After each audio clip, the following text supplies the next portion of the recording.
भारतीय standing committee के छठे सदस्य के चुनाव करवाए। जो चुनाव कल भारतीय जनता पार्टी ने कराया वो चुनाव गैर कानूनी है, वो चुनाव गैर संवैधानिक है और वो चुनाव गैर लोकतांत्रिक है। हमारा देश, भारत देश संविधान से चलता है और संविधान के अनुसार बनाए गए कानूनों से चलता है।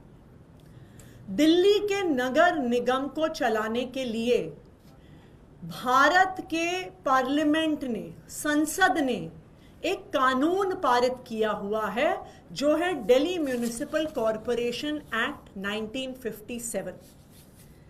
उस दिल्ली म्युनिसिपल कॉरपोरेशन एक्ट 1957 के तहत कई सारे नियम, कानून, बायलॉज बने हुए हैं जिससे एमसीडी चलती है। जो इसमें सबसे महत्वपूर्ण है वो है Delhi municipal corporation procedure and conduct of business regulations 1958।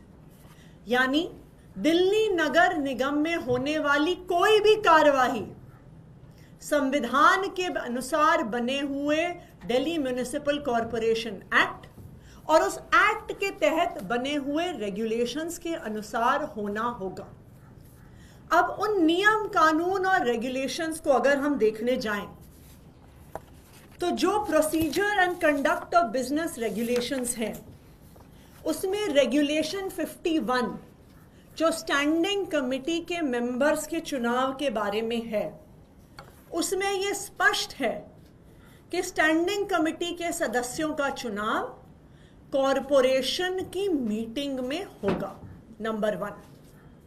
Number 2, इसी procedure and conduct business regulations की रेगुलेशन 3 सबसेक्शन 2 में ये लिखा है कि कॉरपोरेशन की मीटिंग का समय और स्थान और तारीख तय करना सिर्फ और सिर्फ मेयर की पावर में है। यानी सिर्फ मेयर तय कर सकती हैं कि कॉरपोरेशन की मीटिंग कब होगी। Number 3, DMC act, Delhi municipal corporation act का सेक्शन 76 बिल्कुल स्पष्ट शब्दों में कहता है कि जब भी कॉरपोरेशन की मीटिंग होगी तो उसकी अध्यक्षता यानी उसकी प्रिजाइडिंग ऑफिसर मेयर होंगी और अगर मेयर नहीं होंगी तो उनके स्थान पे डेप्यूटी मेयर होंगे। यानी स्टैंडिंग कमेटी का जो एक मेंबर का चुनाव है उसकी तारीख, उसका समय, उसकी वेन्यू सिर्फ और सिर्फ मेयर तय कर सकती हैं। और जब चुनाव के लिए मीटिंग होगी, कॉरपोरेशन का हाउस बैठेगा, उसकी अध्यक्षता सिर्फ मेयर कर सकती हैं। ये मैं नहीं कह रही, ये देश का कानून कह रहा है, दिल्ली म्युनिसिपल कॉरपोरेशन एक्ट कह रहा है, उस एक्ट के तहत बने हुए बायलॉज और रेगुलेशंस कह रहे हैं। लेकिन भारतीय जनता पार्टी को तो संविधान से कोई फर्क नहीं पड़ता, भारतीय जनता पार्टी को नियम कानून से कोई फर्क नहीं पड़ता, भारतीय जनता पार्टी को लोकतंत्र की धज्जियां उड़ाने से कोई फर्क नहीं पड़ता। और लोकतंत्र, संविधान और कानून की धज्जियां उड़ाते हुए एलजी साहब के पास पावर ना होते हुए एक आईएएस अफसर जो कमिश्नर है उसके पास मीटिंग बुलाने की पावर ना होते हुए एलजी साहब आदेश देते हैं, कमिश्नर वो आदेश मानते हैं, बिना पावर हुए, बिना किसी कानून, बिना किसी संविधान में कमिश्नर की पावर हुए वो कॉरपोरेशन की मीटिंग बुलाते हैं, चुनाव करवाते हैं और एक चुने हुए मेयर या डेप्यूटी मेयर की जगह एक आईएएस अधिकारी, एक एडिशनल कमिश्नर को प्रिजाइडिंग ऑफिसर बना देते हैं। हर स्तर पर भारतीय जनता पार्टी ने, एलजी साहब ने और उनके अफसरों ने कल का जो गैर कानूनी चुनाव करवाया, उन्होंने उसमें संविधान की धज्जियां उड़ाई, लोकतंत्र की धज्जियां उड़ाई।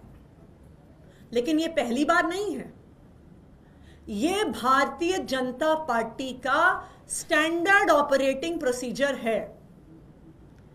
जहां जहां भारतीय जनता पार्टी चुनाव नहीं जीतती, वो बैकडोर से नियम कानून संविधान लोकतंत्र की धज्जियां उड़ाते हुए चोर दरवाजे से सरकार बनाने की कोशिश करती है। हमने देखा है कि 2014 से 2024 तक जिन जिन राज्यों में भारतीय जनता पार्टी चुनाव हार गई, वहां पे ऑपरेशन लोटस के माध्यम से विधायकों की खरीद फरोख्त कर कर उन पर सीबीआई ईडी का दबाव बनाकर वो बैकडोर से सरकार बनाते हैं। उन्होंने महाराष्ट्र में ऐसे सरकार बनाई, कर्नाटका में बनाई, मध्य प्रदेश में बनाई, अरुणाचल प्रदेश में बनाई, गोवा में बनाई, मणिपुर में बनाई। वहां पर भी लोकतंत्र की धज्जियां उड़ाई गई, संविधान की धज्जियां उड़ाई गई। दिल्ली में भी हमने देखा था कि जब म्यूनिसिपल कॉरपोरेशन का चुनाव, एमसीडी का चुनाव आम आदमी पार्टी जीती, तो किस तरह से भारतीय जनता पार्टी मेयर का चुनाव नहीं होने दे रही थी, किस तरह से गैर कानूनी, गैर लोकतांत्रिक तरीके से एल्डरमैन, जिनको मेयर के चुनाव में वोट डालने का अधिकार नहीं है, उनसे वोट डलवाने की कोशिश कर रही थी। ये तो शुक्र है सुप्रीम कोर्ट का कि सुप्रीम कोर्ट ने सामने आकर संविधान को बचाया और मेयर का चुनाव एक संवैधानिक और कानूनी तरीके से करवाया।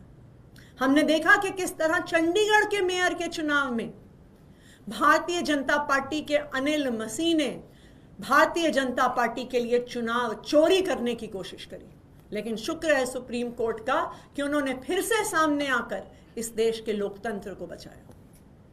मैं भारतीय जनता पार्टी को यह कहना चाहती हूं कि यह देश तुम्हारी गुंडागर्दी से नहीं चलता, यह देश संविधान से चलता है, यह देश कानूनों से चलता है, यह देश एक लोकतंत्र है और जनता की वोट से चलता है। तो अगर हिम्मत है तो आम आदमी पार्टी का चुनाव में सामना करके दिखाओ। अगर एमसीडी का चुनाव करवाना है तो डिसॉल्व करो एमसीडी, करवाओ एमसीडी का चुनाव, फिर दूध का दूध पानी का पानी होने दो कि दिल्ली की जनता किसको चाहती है। लेकिन ये लोकतंत्र की हत्या करके, ये एलजी साहब की और आईएएस अफसरों की पावर की मिसयूज करके लोकतंत्र की हत्या बंद करो, वरना दिल्ली वाले आने वाले चुनाव में मुंह तोड़ जवाब भारतीय जनता पार्टी को देंगे। Thank you. Will you approach the Supreme Court क्योंकि मैटर ऑलरेडी सुप्रीम कोर्ट के अंदर था, उन्हीं के इंस्ट्रक्शंस पे इलेक्शंस हुए? देखिए, हम बिल्कुल सुप्रीम कोर्ट जाएंगे। आज ही सुप्रीम कोर्ट में पिटीशन फाइल होगी, क्योंकि जो चुनाव कल भारतीय जनता पार्टी ने हाउस में कराया है, ये बिल्कुल गैर कानूनी है। दिल्ली नगर निगम का एक्ट बिल्कुल स्पष्ट है कि मीटिंग बुलाने की पावर सिर्फ और सिर्फ मेयर के पास है, अध्यक्षता करने का अधिकार सिर्फ और सिर्फ मेयर और उनकी एब्सेंस में डेप्यूटी मेयर के पास है। तो इस गैर लोकतांत्रिक चुनाव के खिलाफ हम लोग सुप्रीम कोर्ट जाएंगे और आज ही सुप्रीम कोर्ट में इस गैर कानूनी, गैर संवैधानिक, गैर लोकतांत्रिक चुनाव के खिलाफ हम एप्लीकेशन डालेंगे। अरविंद केजरीवाल जी के घर को लेके अब इंडिकेशन हो रहा है कि बहुत जल्दी वो घर खाली कर सकते हैं, तो क्या लोकेशन जीरो डाउन कर लिया गया है? देखिए, अरविंद केजरीवाल जी एक ईमानदार नेता है, अरविंद केजरीवाल जी एक ईमानदार मुख्यमंत्री हैं।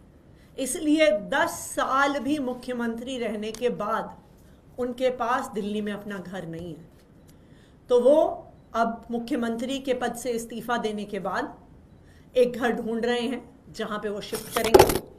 दिल्ली के अलग अलग लोगों ने, चाहे वो आम नागरिक हों, चाहे वो आम आदमी पार्टी से जुड़े हुए पार्षद हों, विधायक हों, कई लोगों ने अपना घर ऑफर किया है अरविंद केजरीवाल जी को और कहा है कि हम चाहते हैं कि आप हमारे साथ आके रहें। तो जल्द ही किसी घर में अरविंद केजरीवाल जी मूव करेंगे।